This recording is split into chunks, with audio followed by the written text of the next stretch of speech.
থাকেন, সুস্থ থাকেন, আমরা দোয়া করি। যখনই সুযোগ পান আমাদের দিকে আসবেন, বিদ্যালয়টার প্রতি খেয়াল রাখবেন, সার্বিক পরামর্শ দেবেন। বিদ্যালয়ের অবশ্যই যে শিক্ষকগুলো আছেন আপনারা চেষ্টা করবেন বিদ্যালয়টাকে আরও কীভাবে এগিয়ে নেওয়া যায়।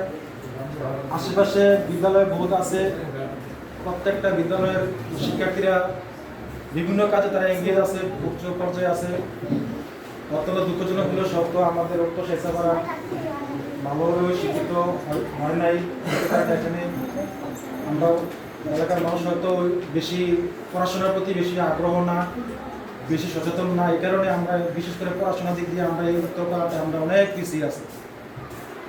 বিশেষ করে যতজন শিক্ষার্থী আছে আমাদের এই বিদ্যালয়ে একটা কমিটি করতে গেলে দেখা গেছে একটা এসএসসি পাস গার্জিয়ান পাওয়া যাচ্ছে না।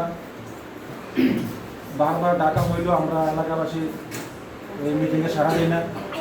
ইন ফিউচারে বিদ্যালয়টাকে এগিয়ে নেওয়ার জন্য এলাকাবাসীর সর্বস্তরের জনগণের প্রতি আমি একজন প্রাক্তন শিক্ষার্থী হিসেবে সকলের প্রতি আমার অনুরোধ থাকবে, বিদ্যালয়টা আপনারা অত্যন্ত কষ্ট করে এই বিদ্যালয়টা প্রতিষ্ঠা করছেন।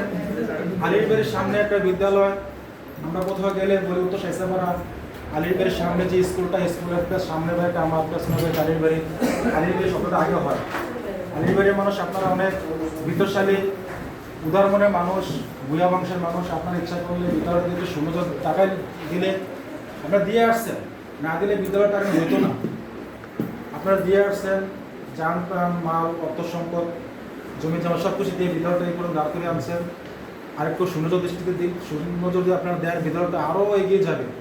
লেখাপড়ার মান ডেভেলপের ক্ষেত্রে যখন আপনাদের ডাকানো হয় আপনারা আসবেন, পরামর্শ দিবেন, এই প্রত্যাশা রইল। তো আমি আমার বক্তব্য দীর্ঘায়িত করছি না, এখানে আপনারা যারা আছেন